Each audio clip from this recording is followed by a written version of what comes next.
તમારા ઘરે જો પીએનજી કનેક્શન એટલે કે ગેસની પાઇપલાઇન હોય અને છતાં તમે કોઈ સિલિન્ડર રાખ્યો હોય સ્પેરમાં તો બુધવાર સુધીમાં સરેન્ડર કરાવી દેજો, કારણ કે જો આ સિલિન્ડર સરેન્ડર નહીં કરાવો તો કાયદેસરની કાર્યવાહી હાથ ધરાશે. સરકારનું એવું કહેવું છે કે જે લોકોએ સ્ટોક કરી રાખ્યું છે બેમાંથી એક હોવું જોઈએ. ગેસની પાઇપલાઇન છે તો સિલિન્ડર નથી રાખવાનો. એ રેસિડેન્શિયલને પણ લાગુ પડશે અને સાથે કોમર્શિયલને પણ. કોઈ હોટલમાં પણ એવું હશે કે ગેસની પાઇપલાઇન છે છતાં લોકોએ સ્ટોક કરી રાખ્યા છે, કેમ કે સુરતમાં અને અલગ અલગ શહેરોમાં જોવા મળ્યું કે 10-10 સિલિન્ડર પડ્યા હોય. એ બધા જમા કરી લેવામાં આવ્યા અને એમના વિરુદ્ધ કાયદેસરની કાર્યવાહી હાથ ધરાઈ. એ સિવાય ગામડા માટે કેન્દ્ર સરકારે કેરોસીનની ફાળવણી કરી છે, એટલે રાજ્યમાં પણ કેરોસીન ગ્રામીણ વિસ્તારોને આપવામાં આવશે, જેમાં ઘર દીઠ 5 લીટર કેરોસીન અને કોઈ સંસ્થા હશે તો એને 25 લીટર કેરોસીન આપવામાં આવશે.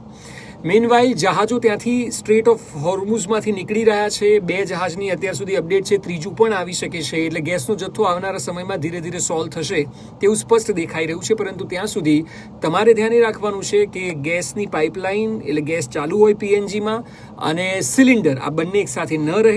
જો હોય તો 3 દિવસનો સમય સરકારે આપ્યો છે, એટલે બુધવાર સુધીમાં તમારે જમા કરાવવાનું રહેશે.